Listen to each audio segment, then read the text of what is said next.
మరణాత ఇదైన దేవుని వాక్యం ధ్యానం చేసుకుందామా. కీర్తనల గ్రంథము 91వ కీర్తన 7వ వచనాన్ని చదువుకుందాం. నీ ప్రక్కన 1000 మంది పడినను, నీ కుడి ప్రక్కన 10,000 మంది కూలినను అపాయము నీ యొద్దకు రాదు.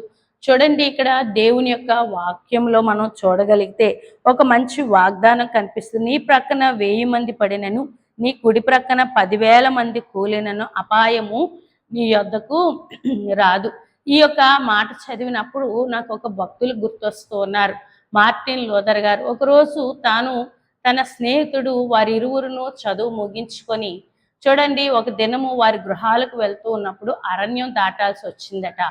ఆ అరణ్యంలో నడుచుకుంటూ వెళ్తున్నప్పుడట వారు మాట్లాడుకుంటూ వెళ్తుండగా అకస్మాత్తుగా ఒక పిడుగొచ్చి మరి మార్టిన్ లూథర్ గారి స్నేహితుడి మీద పడిపోయిందట. వెంటనే మార్టిన్ లూథర్ గారు ప్రార్థన చేశారట, ప్రవ్వా నాకు ఈ అపాయము తప్పించుము.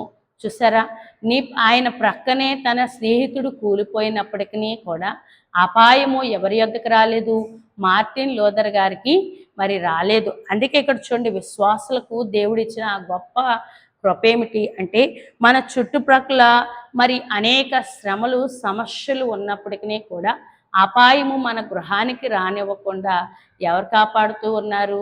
ప్రభువే కాపాడుతూ ఉన్నారు కదా. అటువంటి దేవుడు కంచె మన గృహానికి ఉంది గనక దేవునికి స్తుతించి ప్రతిదినము ఆ కంచె నిత్యము నిలబడినట్లు ప్రార్థన బలముతో నింపండి. ప్రార్థన చేసుకుందామా. మహోన్నతుడా, సర్వోన్నతుడా, నీకు వందనాలు.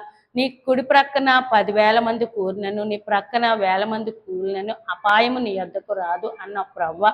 అనేక శ్రమలు వచ్చినా కూడా ప్రవ్వ, ఆ అపాయము దేవా తండ్రి చుట్టుప్రక్కల అన్ని వేపల శ్రమలున్నను అపాయము నీ బిడ్డలకు రానివ్వనని చెప్తూ ఉన్నావు దేవా. నీవే అంత కంచె వేయకపోతే చుట్టూ శ్రమలున్నా కూడా దేవా తండ్రి అపాయము మరి విశ్వాసికి రానివ్వనంటున్నావు కదా. ఇంత గొప్ప కంచె వేసిన తండ్రి నీకు వందనాలు. నిజమే, యోబు కాలంలో ప్రవ్వా తండ్రి అనేకులను సాతాను శ్రమ పెట్టగలిగింది, కానీ నీవు కంచె తీసే వరకు యోబు కుటుంబాన్ని ముట్టగలిగిందా? ముట్టలేకపోయింది కదా దేవా. ఆ యొక్క బలము నీలో ఉన్నది కనుక నీ బిడ్డలైన వారు బయటకు వెళ్తూ ఉన్నప్పుడు వస్తూ ఉన్నప్పుడు అనేక అపాయాల మధ్యలో నీ బిడ్డలైన వారు నివసిస్తూ ఉండగా ఏ అపాయము రాకుండా నీ బిడ్డలను కాపాడి దీవించుమని యేసు నామములో వేడుకుంటున్నాము తండ్రి, ఆమేన్. మరణాత.